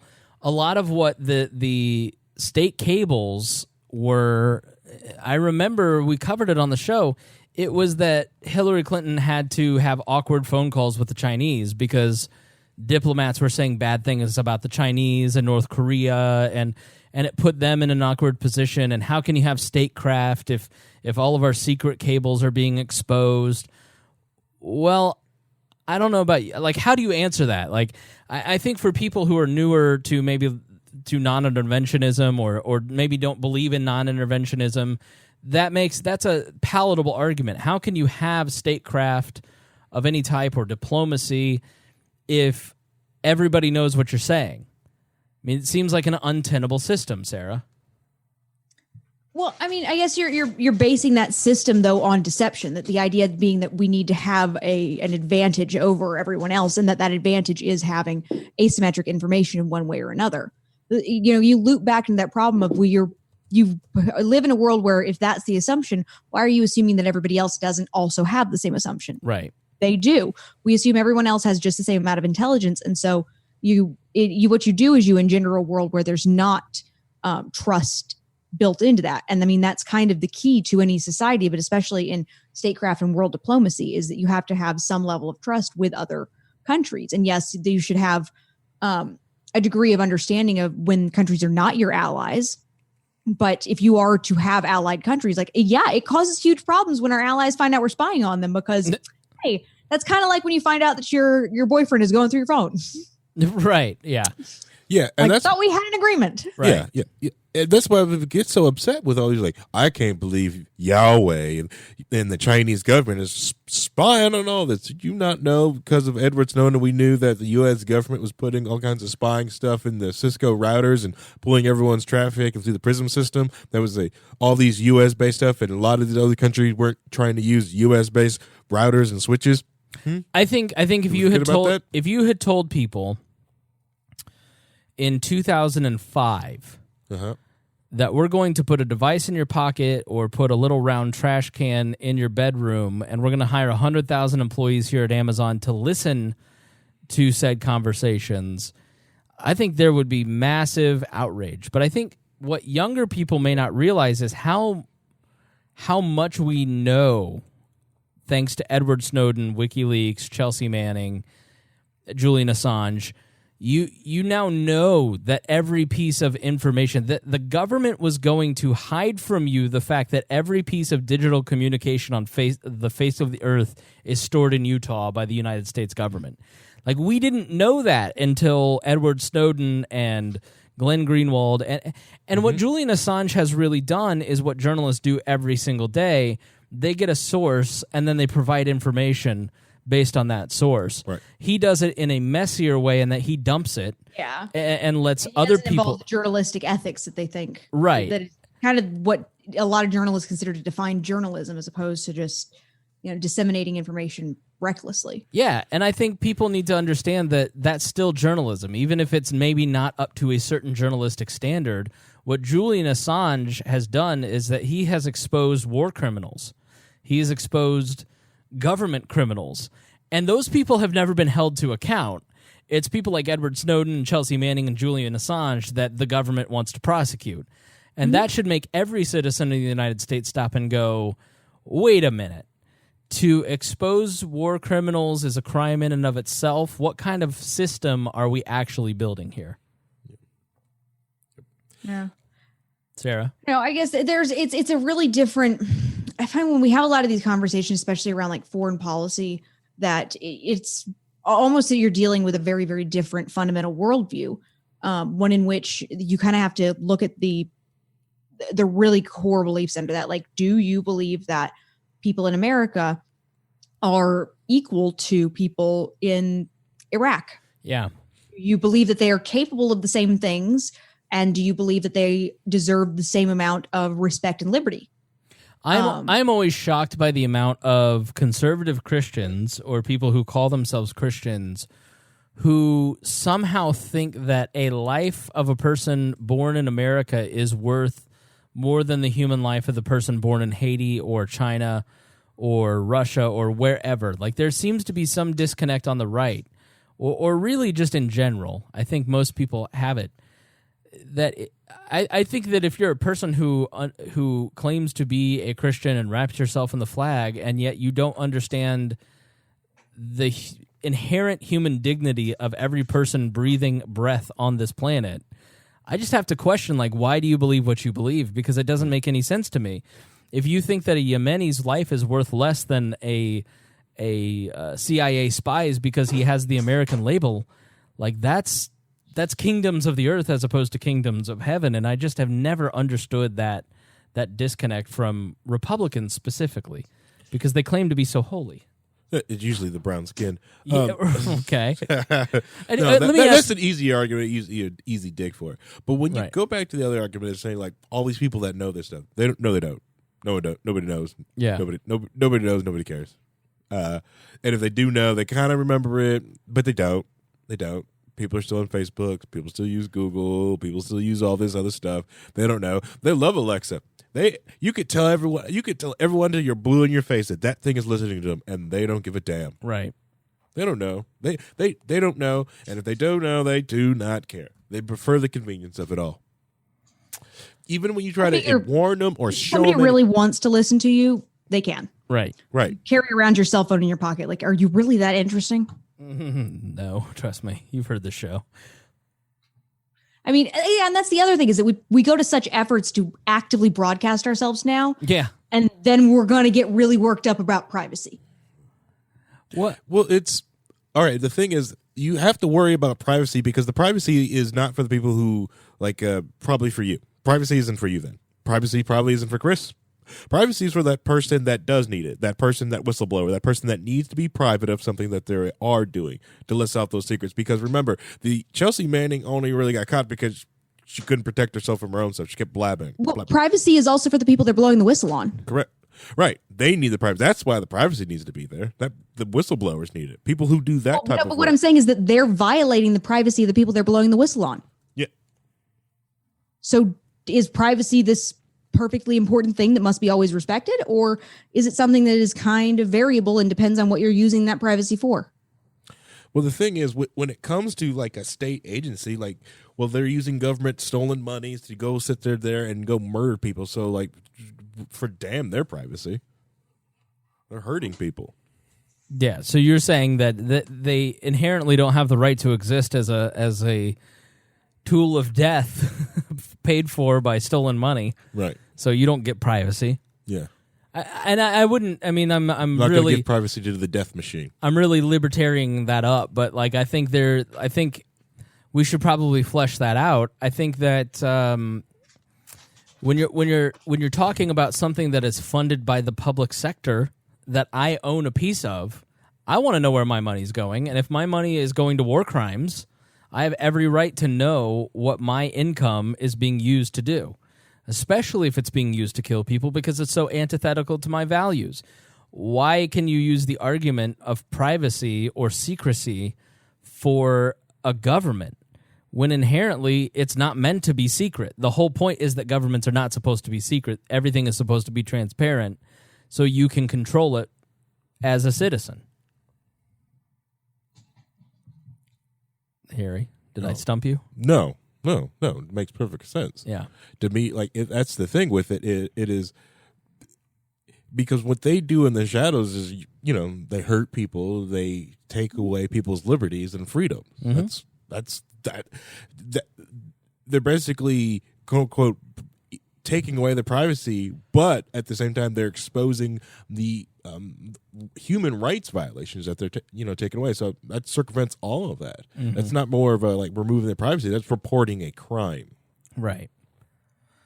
Sarah, what do you think? I mean, I fall in the realm of if there's force being used, if there's coercion being used, then there needs to be transparency. I mean, I'm a big believer in general. If you're going to have some sort of regulation or some sort of rule, it needs to be one that's not, that's not cut and dry, that you can't have any sort of opt out of, ideally. But even then, you have to let people know that it's in place. Right. So let's go back to the journalist. Choose to ignore it then, like we do with all of the terms of service. We know exactly what they're grabbing. We don't care. So let's go back to the journalist angle and go back to our notes, because there's a couple different interesting angles that I want to cover here, and then we'll start to wrap it up. Many in the MSM dislike Julian Assange and do their best to discredit him as a journalist. So the Washington Post editorial board wrote, Mr. Assange is not a free press hero. Yes, WikiLeaks acquired and published secret government documents, many of them newsworthy, as shown by their subsequent use in newspaper articles, including the Post. Contrary to the norms of journalism, however, Mr. Assange sometimes obtained such records unethically, including, according to separate federal indictments unsealed Thursday, by trying to help now former U.S. soldier Chelsea Manning hack into a classified U.S. computer system. Also, unlike real journalists, WikiLeaks dumped material into the public domain without any effort independently to verify its factuality or give named individuals an opportunity to comment. Nor, needless to say, would a real journalist have cooperated with a plot by an authoritarian regime intelligence service to harm one U.S. presidential candidate to benefit another. To the contrary, Mr. Assange's transfer to U.S. custody, followed by possibly additional Russia-related charges or his conversion into a cooperating witness, could be the key to learning more about Russia intelligence efforts to undermine democracy in the West. Certainly, he is long overdue for personal accountability. So that is the press's, the Washington Post's, he's not a journalist. I've said it forever. Wait until they start wanting the federal government to license journalists. It's coming.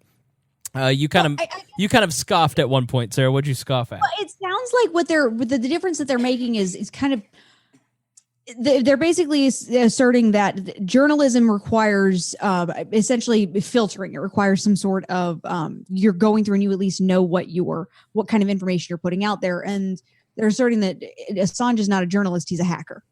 He's someone who just goes and steals the information and then throws it out to everyone. So you go through it and you do the journalism on it, but that he doesn't actually do that part himself. I mean, I can see it as an argument. I don't necessarily think that means he's any less deserving. To me, that's okay. So you did the investigative part of the investigative journalism, right? You did the interpretation part.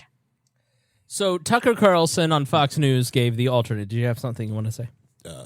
If he's a hacker, then yeah, he's a hacker. Hackers are heroes. Hackers are great people. Yeah, there's white hat hackers all the day. What? Why are hackers hero? Because I think there are a lot of people listening going, what is he talking about? They're stealing my social security number. It's not a hacker. Hackers are people who can take something that and use it for something that is, for different means. They go by and they basically hack the system for you. A lot of the different things that you take for granted or just hacks of different things. If you like, I will never use hack software. Well, if you're using your Mac, you're wrong. You're using hack software right there. Anyways, but because hackers are heroes, what they're hating on is the ultimate term of crackers or people or malicious bad actors. Those are the people that take those social security cards, stuff like that. Those are malicious bad actors, but they try to put on the easy term of, we'll just call them hackers. These are bad people. No, that's not what that is, okay? Hackers are great people. Hackers are heroes. That's why, if you want to meet some local heroes, find your local hacker space, okay? Or they call them maker spaces because the term hacker, some people just take it with that. But trust me, hackers are great people. And they want to label him as that, so it's that scary unknown. That's scary. We will label him a hacker because then it makes him separate. And Right. people are so scared of that word.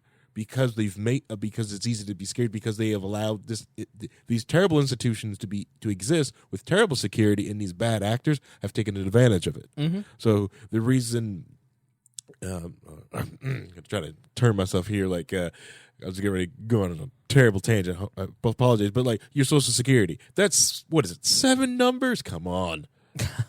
Guess this at random based on someone's birth, and you can probably guess the sequence of numbers, which is their Social Security numbers, and then you can probably just go and create a small algorithm to take that and understand, and you can find the entire family of Social Security number. This is not difficult, okay? I did it just because I couldn't remember my sister's, and I needed to fill out some forms, and I guessed correctly. All right? All right, well, So- that was a joke. He was kidding about that, federal government. This is all for entertainment. He didn't mean that at all. There was no forgery whatsoever, insurance company. I'm helping you. Say, yeah, I was kidding. Yeah. Prank call. Allegedly. Allegedly. Prank call. What are you doing? Dumbass. Sarah, you ever admitted to forgery while you're on the podcast?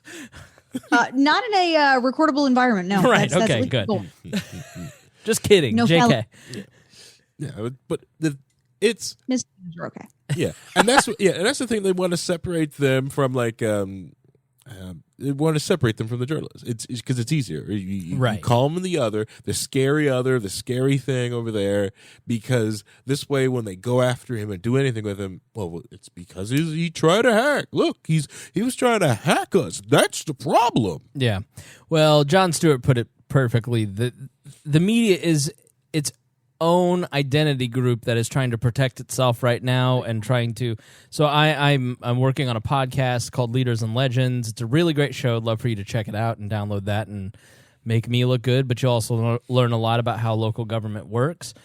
And we did an interview yesterday with a journalist, and they said our local newspaper here in Indianapolis, the Indianapolis Star, 10 years ago, 2008. Okay. 200 journalists working in the newsroom. Okay. What would you guess that number is today? 32. 60. It's a lot. I was going to say around 50, yeah. Yeah, Cleveland had the Cleveland Plain Dealer 300 in 2008, and today it's 50 for a city the size of Cleveland. So they're still trying to figure out their funding model again. I mean, Right. It's completely collapsed, and that creative destruction hasn't fully kicked in. Well, their funding model only existed because they had a monopoly. Right. That's it. That's the only reason that funding model even existed. So, like, those journalists can still be journalists. It's just got to find out a different funding model, and it's separated. So, without that government-controlled monopoly, they won't be one big journalist. There's probably more quote-unquote journalists than there probably have ever been. Mm-hmm. It's just they just don't work for these big companies and get counted. Right. So Tucker Carlson gave the opposite view on Fox News. Assange's real sin was I'm doing my best Tucker Carlson cadence. Assange's real sin was preventing Hillary Clinton from becoming president. There was a time not so long ago when reporters didn't applaud the arrest of other journalists for publishing information. At NBC, when they tell you many believe something, it means they believe it. Carlson said about the network's coverage of Assange. The guardians of speech are now its enemies. The people charged with policing power are now colluding with it. There's a reason you see John Brennan on NBC all the time. They're all on the same team. We're not saying any of this to defend Julian Assange. We just want to be absolutely clear about who hurts this country more. It's not him. So what's going on here? A couple of things. First, Julian Assange embarrassed virtually everyone in power. He published documents that undermined the official story on the Iraq War and Afghanistan. He got Debbie Wasserman Schultz fired from the DNC. He humiliated Hillary Clinton by showing that the Democratic primaries were in fact rigged. Pretty much everyone in Washington has a reason to hate Julian Assange.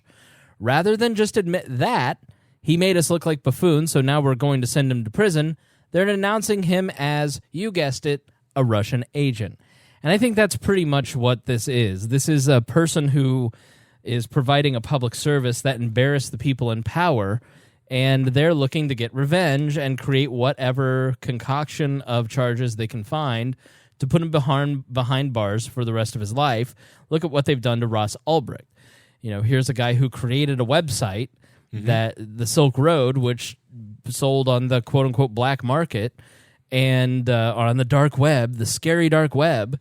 I mean, you know more about Ross and why he's in jail, Harry. I mean, why is Ross Ulbricht in jail for the rest of his life? What did he do that was so terrible that he got a life sentence? Ran a website.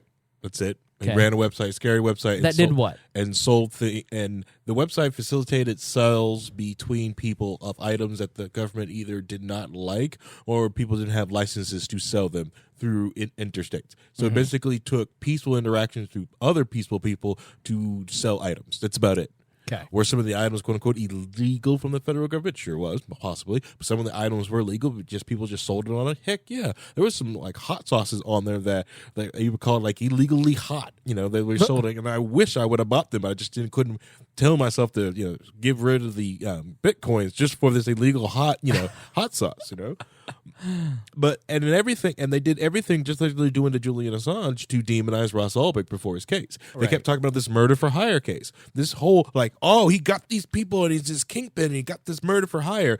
Those charges never brought to court, never really officially charged, and now they got taken away with prejudice, so they can never brought up because he never got to defend himself on it. But the only time it got brought up was for the public opinion, and for sentencing. Mm-hmm. And now he's serving a double life sentence for a website, right? Just a website. That's it. So he did. He ran code, and let it go. Sarah. I mean, I agree. I like the way you framed that. He essentially, if anything, he took government force out of the equation. Yeah. To make it a more peaceful interaction. Mm-hmm. Yeah. Now it's the same thing with FOSTA and SESTA. You're always going to be able to find a way to to ban or to criminalize the people that you want to criminalize. Like, you just have to find the right justification and the right combination of things that play well publicly at the very least. I mean, that's how we got our drug laws to begin with. That didn't actually have much to do with caring about who was doing, drugs. It had to do with, hey, this is something that particular groups are already using, and we want to criminalize those groups. Correct. Yeah. Right. We want to put pressure. We want to arrest their leaders. We want to put, cops in their neighborhood, and we can bust them some stuff. And that's why most of the drug busts are marijuana busts, because you can smell marijuana. You can smell it. Right.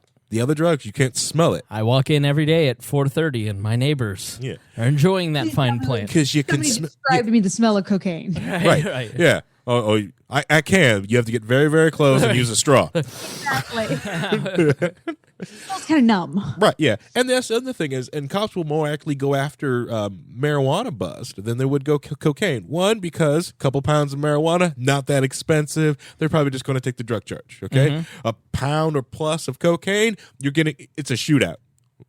You're getting shot at. This is $500,000 worth of cocaine. Guns are getting drawn.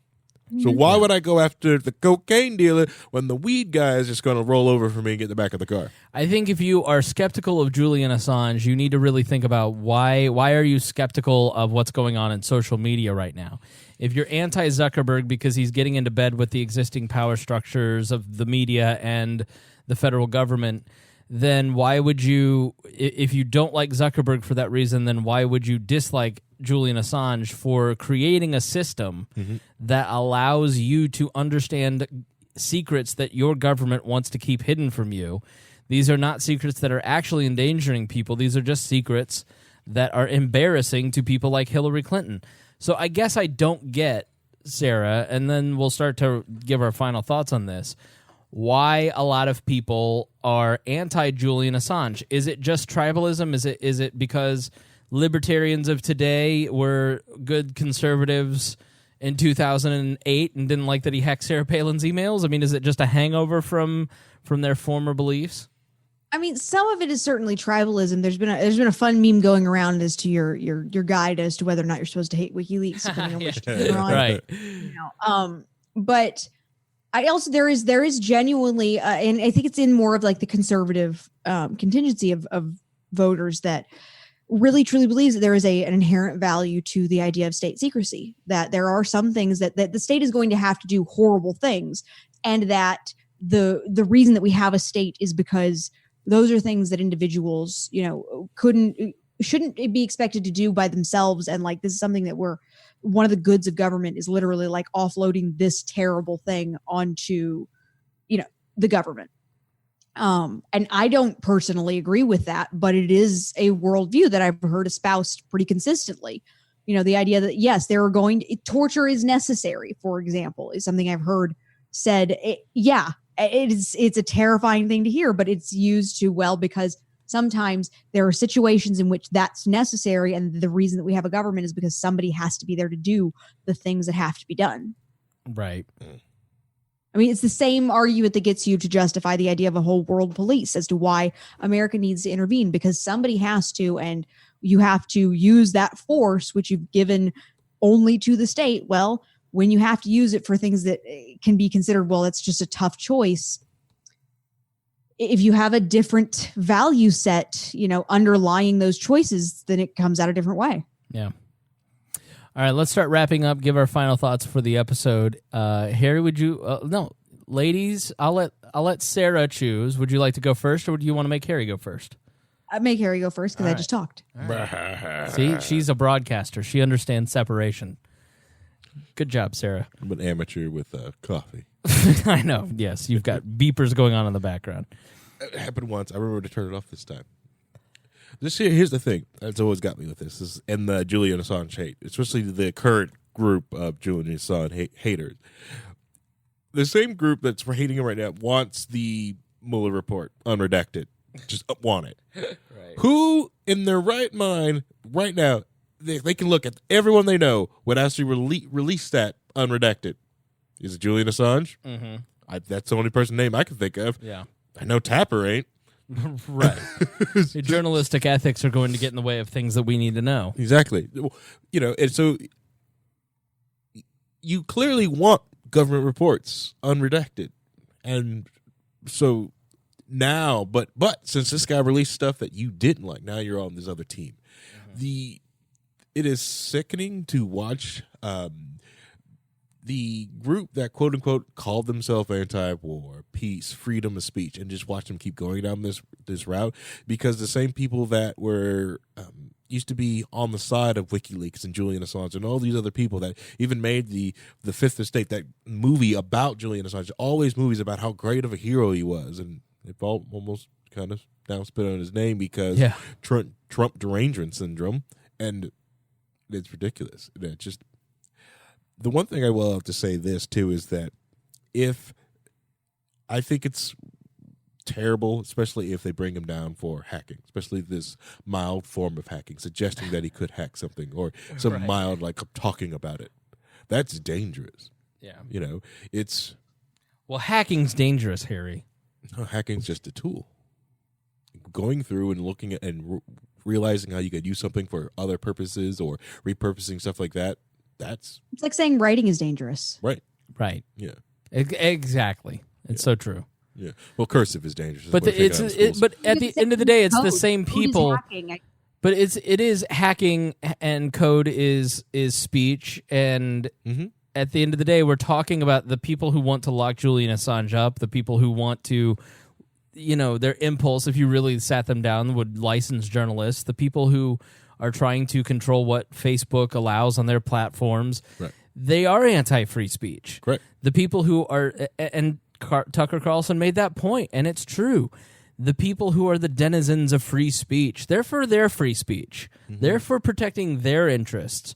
They're not for protecting your free speech or my free speech. They're not for the allowance of all ideas to be on the table and discussed. No, these are the people who are trying to get rid of people like Alex Jones or Milo Yiannopoulos, or like the way that you fight what Alex Jones says about 9/11 is what we did at the beginning of the program. Mm-hmm. You say, this is why this doesn't make sense. It's not ban Alex Jones, because all you end up doing is creating conspiracy theorists about a church burning. It doesn't... The people that are trying to ban hacking or ban coding are the same people who want to ban free speech. So it makes total sense that they don't understand that. Correct, yeah. And I think you said it right, and I'll end on this. Like, speech is code, cryptocurrency is math, and gold is just chemistry. That's all it is. Deep. Sarah, final thoughts?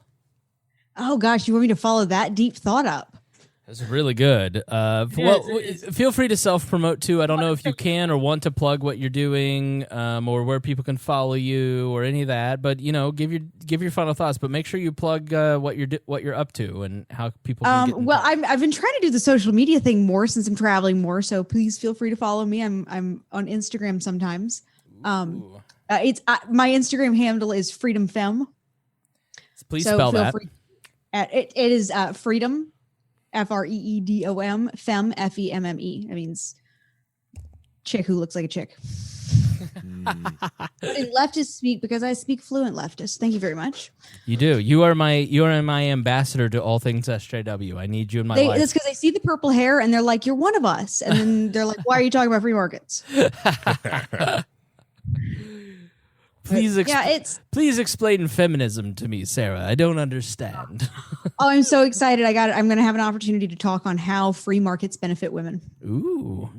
Yes. Are you recording stuff like this? Can we post this stuff somewhere? Or I mean, we can always do independent things with We Are Libertarians that don't necessarily need to be connected to my work. But who knows? Well, we could actually do a partnership too. You've got a blank check. Whatever you want to do, you do it.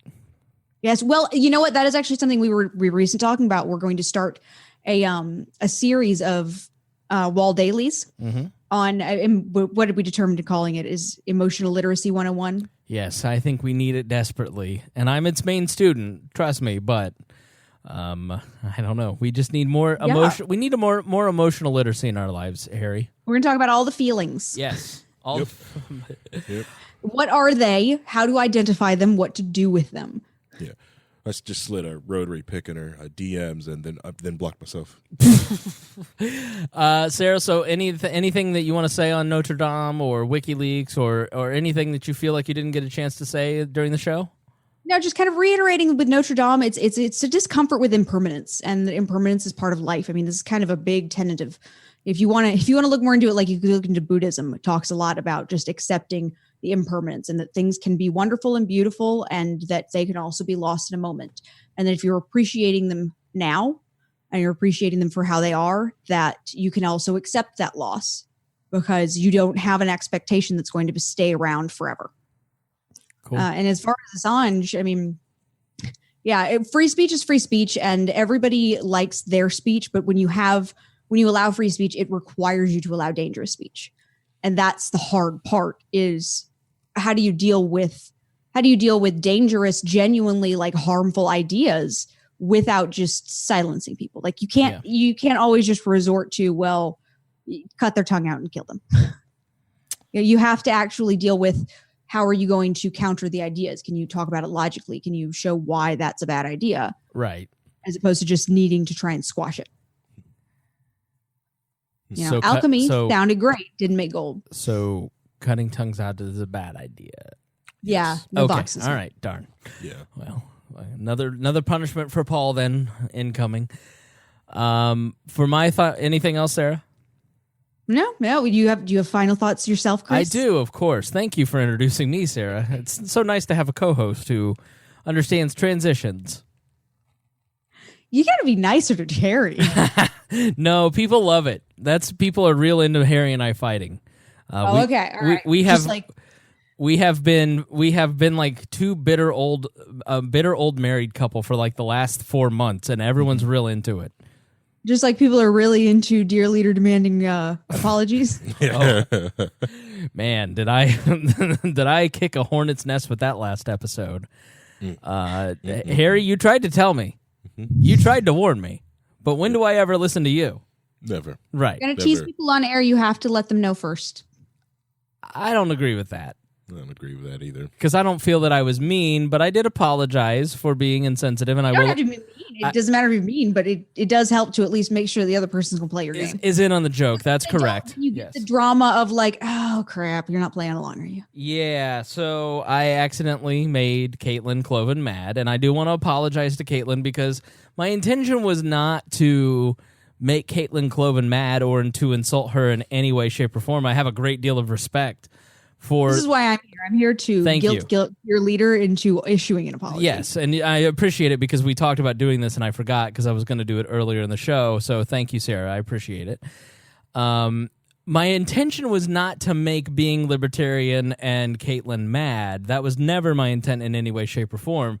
It was to promote you going to the Discord, the We Are Libertarians group, that Facebook page that has the poll, which is still never posted the next round. Like my intent was to be promotional by being provocative, not to insult anyone in any way, because at the end of the day, I just figured everybody would realize it was a joke, because what kind of maniac wins a poll by like 10 points and then goes, I didn't win by enough? A poll, by the way, that is completely stupid and is meaningless and is just meant to be fun. What kind of maniac takes something that is meant to be a community-building exercise and turns it into something that he yells at his audience about? What kind of maniac, Harry? it's dear leader. Right. I It's just par for the course. I said, explain, dear leader Dennis. Well, that you're not going to do a good enough job. Like, I don't know. I felt like I was trying to be, and then leader does not approve. no, I know. And then the amount of the 300 comments on her saying that she was unhappy. Nobody listened to the show whatsoever. Like, none of those people ever actually, like, it just was, it was, I didn't want to make her mad, and she was such a good sport, and she was very kind to slide in my DMs and be an adult about it. Because I'm not going to say I wasn't being an adult about it. I was trying to be entertaining with it. But I'm sorry that not everybody got the joke, and I wanted to make it clear that I respect Caitlin, and I did not intend to offend her or besmirch her hard work in any way, shape, or form, nor the poll, to be honest. So it was just a way for me to be controversial, quote unquote. Like, I would never be that way about anything that really was important or mattered. You know what I mean? Like, when big things happen where there's fights or there's discord, I really do try to be an adult. But when it's about an online poll, like, I can be fake petty and I can let that part of myself breathe a little bit. So I definitely did not intend to offend her. And thank you, Sarah, for allowing me the opportunity to clean that up, because I did intend we'll have to say find that. out if it was an acceptable apology, though. And she and I talked in the DMs, and she seemed moderately annoyed with me, but accepted my apology, which is the appropriate reaction. Just because she has accepted your private apology does not mean that you've lived up to the standards in your public apology here. We'll have to see how the results on that go. I'm not going to waste any more time on it. She and I talked about doing a crossover episode, and I would come on her show and publicly apologize to her there. But I did want to say that if anybody did not get the joke last week at the beginning of the Brexit episode, it was a joke, and I was just trying to promote my own, and it worked, because we got a ton more people in the Discord this week. We got a bunch of new people adding the Facebook group. Like, I was trying to use this community building exercise to build community by doing it in a way that, like, if I said, hey, I really, Willikers, want to win this contest, and wouldn't it be great if you added our group so you could help me win this contest? You're not going to do it. That's true. They're not going to do that. Right, but if I act like a maniac, then you actually listen. So anyway. So whose fault is it really? It's mine. It's always mine. I was going to blame them, but... Oh, yeah, it's Jared Hall's. Yep. Jared Hall's Yeah, fault. we're going to have to bug him about making sure to actually post the next round. I'm wondering if he's worried that just like, I don't even want to keep going from this. I wouldn't blame them if they didn't, but... Who are you up against next? I'm up against Elaine Joan, who I think has something to do with the poll, so that may be why they don't want to do it, because I'm going to mop the floor with everybody. And I hope to be against Larry Sharp or Tricia Stewart in the finals, and then I'm going to wipe the floor with them, too. I'm going to team up with whoever's against you in that case. Well, honestly, my willingness to fight is waning. With every passing day, I like it. You just go, I am so busy. I don't have time to argue about fake fights and spend my morning apologizing to people over things that aren't really, like, her feelings were serious and important to me, but the poll is not that important and shouldn't be causing discord. But join Discord. But Discord, please, wearelibertarians.com. And I want to thank the people who, hey, today's the 15th, so we pay a lot of wall bills on a day like today. Things like the hosting bill gets paid today, just a bunch of different services. And the people that make that possible are our patrons. And thanks to intern Ed Brehob, Jason Doolittle, Memerty Libs, the Libertarian Coalition. Go join their Facebook pages and groups, and Christy Avery and Craig DaCosta. Thanks to them, as always, for their support on We Are Libertarians. And all of our patrons, we really do appreciate it. And Sarah, I want to thank you for all of your hard work. You do such a good job, and I look forward to seeing more content as you kind of get to work out all kinds of cool things in your new laboratory at your job, and then I'm sure you'll be blessing the We Are Libertarians audience with a lot of the things that you're teaching other people. And so please stay tuned to those daily episodes. And thanks for being a part of it, Sarah. Well, thank you for having me on. Of course, anytime. More often. It was fun. Except for the part where you wanted to put like steel siding on the roof of the Notre Dame. I mean, that was a little weird, but not gonna lie. Not siding. Steel beams. Yeah, steel beams, vinyl siding. Steel beams that will not melt under the heat of under the heat of jet fuel. Steel beams melt. Okay, I've got a blank. I've got a certain president I want you to meet, honey. Let's take you down to W.